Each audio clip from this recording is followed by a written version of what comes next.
ঘটনা ঘটেছে, আমরা তিনজন হাজব্যান্ড ওয়াইফ আমরা এসেছি তারাপীঠে। ওখানে কি হোটেলটার নাম কি? বেলা। হ্যাঁ, বেলা হোটেলে আমরা হোটেল রুম বুক করেছি। রুম বুক করে আমরা রুমে গেছি, যার যার রুমে শেষে আছে।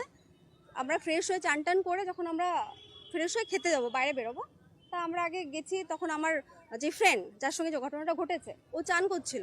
তো চান করতে যখন ও জামাকাপড় চেঞ্জ করছে, তখন দেখলো যে বাথরুমের ওই পাশে একটা প্লাই ছোট ফাঁকা আছে, প্লাই দেওয়া আছে। ওখান থেকে দেখছে যে কেউ জানি ফোন বের করে ভিডিও করছে। তখন ও কী করলো, চিৎকার করা শুরু, চিৎকার চেঁচামেচি, আমার ভিডিও করছে, আমার ভিডিও করছে। তাতে বাইরে ছুটে এসে সবাইকে ডাকলো, আমার ভিডিও করছিল। এখান থেকেও কান্নাকাটি করছে।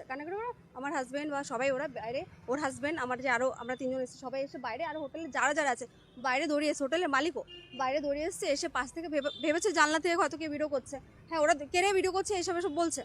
তারপরে কি করলো, আমরা আবার উপরে গেছি। এবার হোটেলের মালিক বলছে ওইখান থেকে তো ওই ওর যে বাথরুমটা আছে, যার সঙ্গে ঘটনাটা ঘটেছে, ওর বাথরুমটা তো বাইরে থেকে দেখা যাবে না, কেন কি ওর বাথরুমটা তো আরেকটা যে রুম আছে ওই বাথরুমের সঙ্গে অ্যাটাচ করা আছে। মাঝখান থেকে দেওয়ার পর উপরে যে প্লাইটা দেওয়া আছে ওইটা ওইখানে আছে, আর ওখানে একটা পুলিশ অফিসার আছে।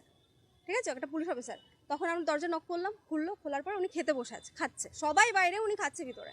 তারপর আমরা গিয়ে বললাম, ও বললো যে আপনি ভিডিও করছিলেন, দুটো ফোনই পাশে রাখা আছে। বলছে আমি কেন ভিডিও করতে যাবো, আমি তো খাচ্ছিলাম, মায়ের ভোগ নিয়ে বসেছি, মায়ের ভোগ খাচ্ছি। এই কথা বলেছে। ও ওর মতো মানাই করে যাচ্ছে যে না, আমি ভিডিও করিনি। আর আমরা গিয়ে বাথরুমে চেক করে দেখলাম, ফোনটা ঢুকে ভিডিও। ও বলছে লাল কালারের, ওর কাছে দুটো ফোন আছে, একটা আইফোন আর একটা এমনি ফোন ছিল, ওটা লাল কালারের ছিল। আমার বান্ধবীটা বলছে যে লাল কালারের একটা ফোন আছে, কিন্তু পিছন থেকে লাল কালারের কভার দেখাচ্ছে। আমরা যখন আসলাম, ওই পুলিশের একটা লাল কালারের কভার থেকেই ভিডিও করা। ওরা ওই ফোনটাই হাতে নিয়ে দেখছে, ভিডিওটা ডিলিট করে দিয়েছে।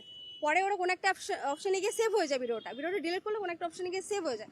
ওখানে গিয়ে ওরা ফোনটা ঘেটে বের করলো, সবার সামনে, সবাই ভিডিও করছে, ঘেটে বের করলো, ভিডিওটা চলে এসছে। হ্যাঁ, ওর ভিডিওটা এখনো আছে, ভিডিওটা ওই পুলিশের ওখানে গিয়ে ওরা কথা বলছে, ফোনের ভিতরে ভিডিওটা আছে। হ্যাঁ হ্যাঁ, উনি পুলিশ অফিসার। এখানে আগে কি ছিল উনি নিজে বলছে, আমি এখানের কি বলে ওটাকে, কি ছিল উনি আমি জানি না। ওনার ইউনিফর্মটা ঝুলানো আছে, ওনার বার্দিটা ওই রুমের ভিতরে ঝুলানো আছে। উনি খেতে ওই হোটেলে ভাড়া নিয়েছিলেন? হ্যাঁ, ওই হোটেলে ভাড়া নিয়েছিল। হয়তো উনি রেগুলার কাস্টমার, ওখানে বলছে উনি রেগুলার কাস্টমার এখানে। আপনারা কোথা থেকে আসছেন? আমরা দমদম ক্যান্টনমেন্ট থেকে এসেছি। আমরা আজকে সকালে এসেছি। আপনারা কি থানায় অভিযোগ করবেন? হ্যাঁ থানায় অভিযোগ? হ্যাঁ, এখানে আমাদের ধরে নিয়ে আসছে। আমরা চলে যাচ্ছিলাম বাড়িতে, যে এখানে আমরা কোনো রকম কোনো কিছু দেখছিলাম না যে আমাদের কোনো সহায়তা করতে পারবে, আমাদের উপরেই চাপছে। তখন আমরা কি করলাম, গাড়ি ধরে আমরা বললাম বাড়িতে যাওয়াটা আমাদের সেফ, আমরা যাচ্ছি। ওনারা এখানে পুলিশ অফিসার সবাই আমাদের ধরে নিয়ে আসলো। নিয়ে আসার পর বলছে, ওনার ভিডিও করছে যে এনারা পুলিশের নিয়ে ফোন নিয়ে পালাচ্ছে, মিথ্যে অভিযোগ করেছে। এমনকি হোটেলের মালিকও ওনাদের সঙ্গে মিলে গেল। এত সময় যে সবার ছিল আগে পুলিশদের, উনিও মিলে গেছে। বলতে সবাইকে ধরে নিয়ে চলো। কোনো সাহায্য কিছু না, আমাদের উপরে ব্লেম করছে, আমাদের ধরে নিয়ে এসছে, কোনো রকম কিছুই নেই ওনাদের।